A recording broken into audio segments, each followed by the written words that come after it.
Mais maintenant, je me disais, je vais simplement garder l'esprit ouvert. Je ne vais pas fermer la porte tout de suite, je vais simplement poser des questions. Si quelque chose ne me plaît pas, je pose des questions. Alors j'ai commencé à poser plein de questions aux chrétiens. Qui est Dieu? Pourquoi sommes-nous ici? Et j'ai fait la même chose avec mon ami musulman. Une chose que j'ai oubliée, mon ami musulman, juste après que j'ai fait cette dua, cette prière, il a commencé à se laisser pousser la barbe, à prier. On faisait de la musique et il disait « Arrête la musique, je dois prier ». Il commençait à faire ces choses. Il devenait religieux, alors j'ai commencé à lui poser des questions. Et c'était très drôle parce que rationnellement, je me disais « Bon, si maintenant je suis ouvert, si je dois choisir une religion, je devrais être chrétien. Comme tu dis, le drapeau suédois a une croix. C'est déjà dans mon sang d'une certaine manière. Et le plus facile, je n'aurais pas à changer ma vie. Je peux continuer à faire la fête, commettre des péchés. Pas de problème, c'est ce que je pensais à l'époque. Je voulais être chrétien si je devenais quoi que ce soit. Mais à chaque fois que je lui posais des questions sur la croyance centrale, qui est Dieu, ça n'avait pas de sens pour moi. Je ne pouvais pas comprendre. Et la raison, c'est que chaque personne à qui je posais la question me donnait une réponse différente. Et j'ai pensé, si c'est la vérité, la réponse devrait toujours être la même. 1 plus 1 égale 2, et demain, ça fera 2. Peu importe à qui tu demandes, ça fera 2. Il n'y aura pas de réponse différente, mais j'ai eu des réponses différentes et je me suis dit, je ne peux pas passer d'une confusion, l'athéisme, à une autre confusion. Et j'étais très réticent à entrer en discussion avec mon ami musulman. Parce que je pensais, l'islam? Pas question, c'est une religion d'arabe. C'est un truc, tu vois, mes amis étaient des criminels. Et c'était ma conception. Mais je l'ai questionné, et une question que je lui ai posée a tout changé pour moi. Qui est Dieu? J'avais 3 questions. Et c'est très intéressant. Parce que ce sont les 3 questions qui te mèneront à explorer la vérité. D'où venons-nous? Où allons-nous? Que faisons-nous ici? Ces 3 questions, et je te promets, ces 3 questions, en gros, elles détruisent l'athéisme. Parce que l'athéisme n'a pas de réponse à ça. Et ce sont les questions les plus importantes de toute notre vie. Et c'est pour ça que tu ne poses pas ces questions quand tu n'as pas de réponse. Pas étonnant que tu te sentes vide. Alors je lui ai demandé qui est Dieu. Et il a dit, il y a un chapitre dans le Coran qui explique cela. Très court chapitre, 4 versets. Il l'a récité en arabe, puis il l'a traduit. Allah est un. Ce n'est pas 2, 3, 4, 5, 10, c'est 1. J'étais là, ok, c'est bien, c'est logique. Il est As-Samad. Et il a expliqué que cela signifie que toute chose a besoin de lui. Et lui n'a besoin de personne. Je me suis dit, c'est vrai, oui, bien sûr. Je sais que j'ai besoin de cette chose, quelle qu'elle soit. Parce que j'ai été vide toute ma vie. J'ai besoin de quelque chose, mais je ne peux pas remplir ma tasse avec du vide. J'ai besoin de quelque chose qui remplira ma tasse pour toujours. Et il n'a pas été engendré et n'a pas engendré. Il n'a pas d'enfant, pas de parents, rien. Et rien n'est semblable à lui. Je ne sais pas ce qui s'est passé, c'était comme un déclic et j'étais terrifié parce que j'ai compris que tout ce qu'il dit maintenant est vrai. D'où que ça vienne, c'est vrai. Ce qui veut dire que l'islam est vrai. Et j'étais terrifié. Après cette prise de conscience, vraiment, j'étais terrifié. Je savais que je voulais la vérité. J'étais assis dans mon salon, je voulais la vérité. Mais quand la vérité s'est avérée être l'islam, c'était... Qu'est-ce que c'est? Alors j'ai commencé à poser plus de questions sur l'islam. Et c'était logique. À partir de ce moment, quand il m'a dit ça, ça a duré 1 an, à poser des questions sans cesse. On travaillait encore dans ce truc de musique. Et il voulait partir. Il le disait souvent, il disait « Je ne peux pas faire ça ». La musique qu'on faisait était très mauvaise. Un très mauvais genre de musique, de très mauvaises personnes et beaucoup de drogue et d'alcool. Vraiment mauvais. Et il ne voulait évidemment plus en faire partie, alors il m'a appris à prendre la relève. Et on faisait différents voyages pour rencontrer des gens, des personnes clés dans la musique, etc. Et évidemment, il devait prier pendant ces voyages. Alors on allait dans des mosquées. En Suède, certaines villes ont une petite salle, quelque part. Mais il y a un voyage qu'on a fait. En chemin, il a dit « Oh, je dois prier ». Et on est allé dans cette magnifique mosquée. Et je l'ai vu, je me suis dit « Mec ». Et note bien, à cette époque, je méditais encore.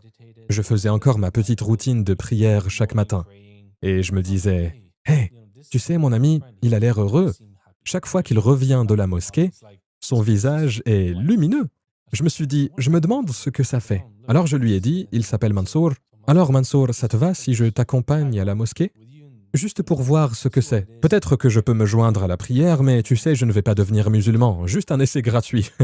Comment on télécharge une version d'essai ? Il a dit « Ok, pas de problème. » Alors je suis entré dans la mosquée, c'était magnifique. C'était le genre de mosquée où les gens, je suis sûr qu'on y prie, mais il n'y avait pas de prière en cours. Il n'y avait personne, c'était vide en gros, mais immense. Et puis on est entré dans l'espace des ablutions, où on se lave, et il a dit « Ok, avant de prier, on doit se laver. » Et j'allais ouvrir le robinet, et il m'a dit « Attends Simon, je dois te dire quelque chose. » Et c'était la première fois qu'il était direct. « Écoute, c'est sérieux. Ce que tu t'apprêtes à faire maintenant, c'est un acte de musulman. Tu vas te laver, tu vas prier. Tu vas poser ton front par terre pour celui qui est au-dessus. Tu dois accepter avec ton cœur et ta langue que tu es musulman. Parce que ça n'a pas de sens de commencer à prier et faire tout ça si tu n'es pas musulman. C'est un acte de musulman. C'est pour cela qu'Allah nous a créés. Et j'ai réalisé, ok, maintenant c'est réel. Je ne peux pas repousser cela et je le dis tout le temps. Chaque fois que je raconte l'histoire, il y a un concept en islam. Les chuchotements de Shaitan, du diable. Et les chuchotements du diable sont les plus forts juste avant que quelqu'un accepte l'islam. Les plus forts. Et moi, wallahi, je l'ai senti. Je ne peux pas le décrire. En une fraction de seconde, j'ai eu l'impression d'avoir 40 degrés de fièvre. Je tremblais, j'avais envie de vomir. J'entendais un bourdonnement.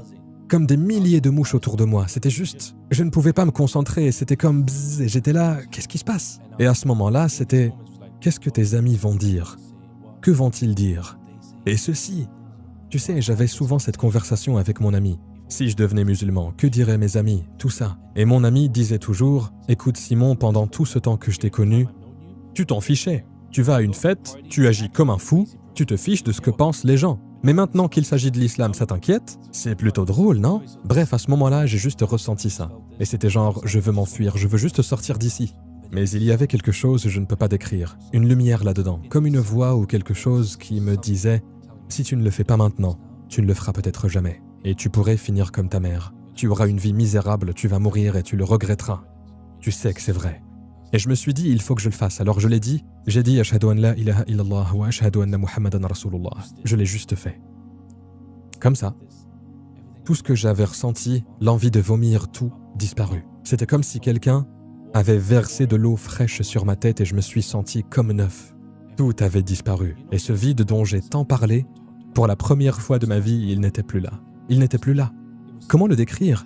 Mec, c'est comme si tu marchais pendant des heures, tu as ce gros sac à dos, tu es juste fatigué, et puis tu le poses. Ce poids s'est soudainement envolé, et puis on est entré dans la salle de prière et j'ai posé mon front par terre. J'ai prié ma première prière, la salat al-asr, et je me suis senti comme j'ai trouvé mon chez-moi. C'est ici que je suis à ma place. C'est ce que je cherchais. Alors comment les gens autour de toi ont réagi à ta conversion à l'islam? Le plus dur a probablement été avec mes amis parce que c'était les gens avec qui je traînais. Et je me souviens avoir commencé à leur parler, à leur dire « Écoutez, je suis devenu musulman. » Et c'était le genre d'amis, meilleurs amis, frères pour la vie. Et quand j'ai dit ça, ils ont arrêté de m'appeler. Ils ont arrêté de répondre au téléphone, tout le monde est parti, ils m'ont simplement supprimé de leur contact. Et j'étais là, qu'est-ce qui s'est passé? Où sont passés les « mon frère, ceci et cela », qu'est-ce qui s'est passé? Alors ouais, j'ai perdu tous ces amis. Même certains d'entre eux étaient musulmans.